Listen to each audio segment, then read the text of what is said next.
Hello दोस्तों, आज मैं बताने वाला हूँ 3 बच्चों की माँ की अवैध संबंध भाग 7। नीरज का घर। एक खुशहाल परिवार। घर पर सरोज अपने दोनों बच्चों के साथ अकेली थी। शाम का समय था। नीरज के आने का इंतजार कर रही थी। सरोज के सास और ससुर घर पर नहीं थे। वे टहलने गए हुए थे। वे सुबह शाम नियमित रूप से टहलने जाया करते हैं। नीरज के पिता ड्यूटी से जल्दी आ जाते थे और नीरज 1 घंटे बाद।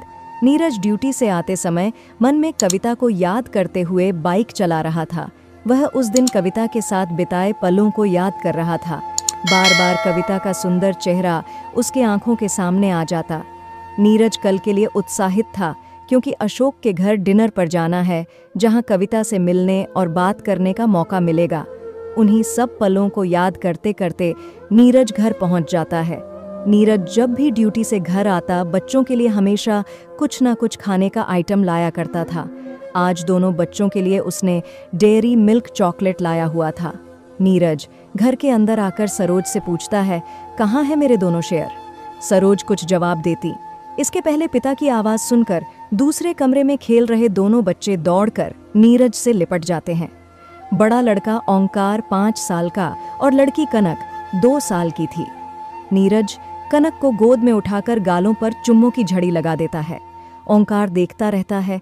नीरज समझ जाता है और कनक को नीचे उतारकर ओंकार को भी प्यार करने लगता है।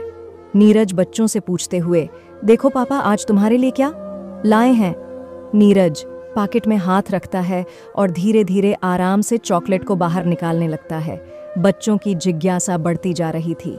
जैसे ही चॉकलेट की रैपर थोड़ा सा बाहर दिखाई देता है, दोनों बच्चे तुरंत पहचान लेते हैं और कूद कूद कर एक साथ चिल्लाते हैं, dairy milk, dairy milk.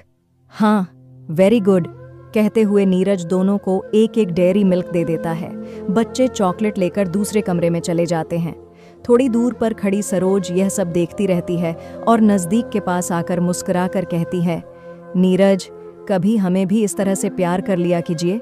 Neeraj Saroj का हाथ पकड़कर अपनी ओर खींचते हुए उसके माथे को चूमता है और कहता है, अरे मेरे बच्चों की माँ, तुम तो मेरी जान हो सरोज। हाँ, मुझे मालूम है, तुम केवल बच्चों की माँ होने के कारण ही मुझे प्यार करते हो। एक पत्नी के रूप में कभी प्यार नहीं किया। सरोज नीरज के छाती पर हाथ फेरते हुए कहती है। नीरज उसके होंठों को चूमते हुए कहता है, नहीं सरोज, यह गलत बात है। जब बच्चे नहीं थे तब क्या मैं प्यार नहीं करता था? सरोज, हाँ करते थे, केवल मतलब से।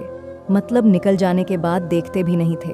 सरोज नीरज की छाती पर हल्के से मुक्का मारते हुए कहती है, अरे मेरी जान, शादी के 6 साल बाद भी तुम मेरे प्यार को नहीं समझ पाई।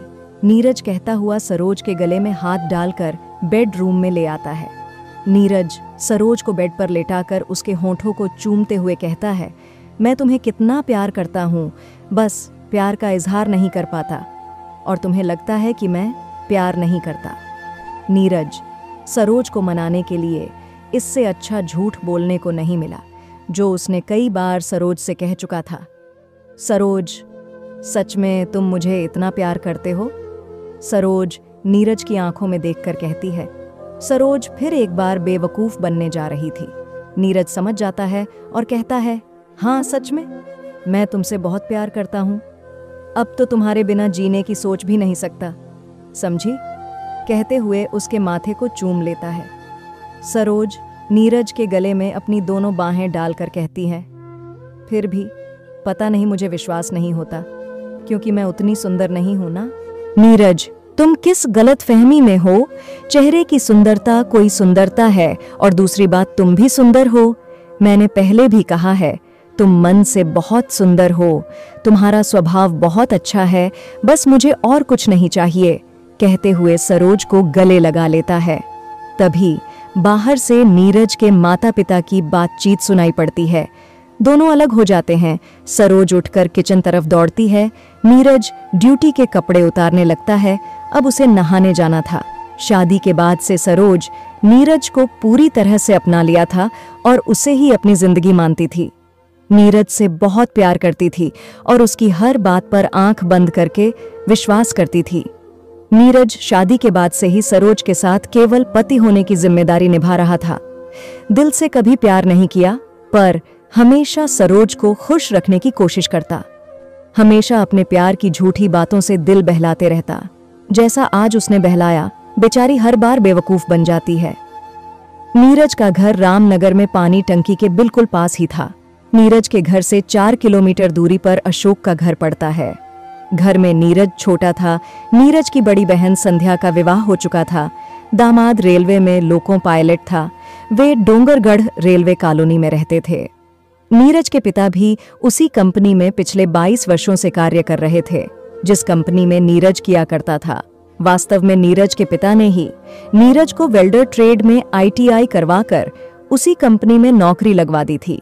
नौकरी लगने के 2 साल बाद नीरज के पिता ने दहेज के लालच में सरोज के साथ शादी नीरज के इच्छा के विरुद्ध करवाई थी, क्योंकि नीरज को दहेज मोटा मिल रहा था। नीरज के पापा को यह रिश्ता इसलिए भी पसंद आया था क्योंकि सरोज के मम्मी पापा के मरने के बाद सारी चल अचल संपत्ति केवल दोनों बहनों को ही मिलने वाली थी। सरोज की बड़ी दीदी की शादी हो चुकी थी। सरोज का कोई भाई नहीं था। नीरज का स्वभाव पिता जैसे कंजूस प्रवृत्ति का नहीं था। वह खर्चीला था। दोस्तों के साथ पिक्चर देखना, पिकनिक मनाना उसे अच्छा लगता था। नीरज नहाकर हॉल में अपने मम्मी पापा के पास आकर बैठ जाता है। सरोज किचन से एक प्लेट में नाश्ता बनाकर नीरज को दे देती है। वह चुपचाप खाने लगता है। नीरज अपने पिताजी को बताता है, पापा कल शाम को अशोक भैया ने डिनर पर बुलाया है, वहां शाम को जाएंगे। रात को लौटते समय ससुराल जाकर बच्चों को वापस ला देंगे। हाँ ठीक है, उसके पापा ने जवाब दिया। नीरज अपने दोनों बच्चों को पिछले 1 साल से हर रविवार को ससुराल में छोड़कर आ जाता था और रात को वापस घर ले आता। सरोज के माता पिता अकेले होने के कारण बच्चों के साथ ही समय बिताया करते थे। दूसरे दिन रविवार शाम नीरज आज उत्साहित था क्योंकि वह अशोक के घर डिनर पर जा रहा है। वहां कविता से मुलाकात होने वाली थी। नीरज तय कर लेता है कि आज मौका देखकर अशोक के घर में कविता से अपनी दिल की बात बता देगा। नीरज और सरोज तैयार होकर अशोक के घर जाने के लिए निकल जाते हैं। नीरज कविता से अपनी दिल की बात कहने की हिम्मत कर पाएगा या फिर पहले कविता प्यार का कोई संकेत नीरज को देगी? इस कहानी का भाग 8 नेक्स्ट वीडियो में देखने को मिलेगा। दोस्तों कृपया कमेंट करना ना भूलें और अगर आपने मुझे सब्सक्राइब नहीं किए हैं तो चैनल को सब्सक्राइब जरूर कर लें। धन्यवाद।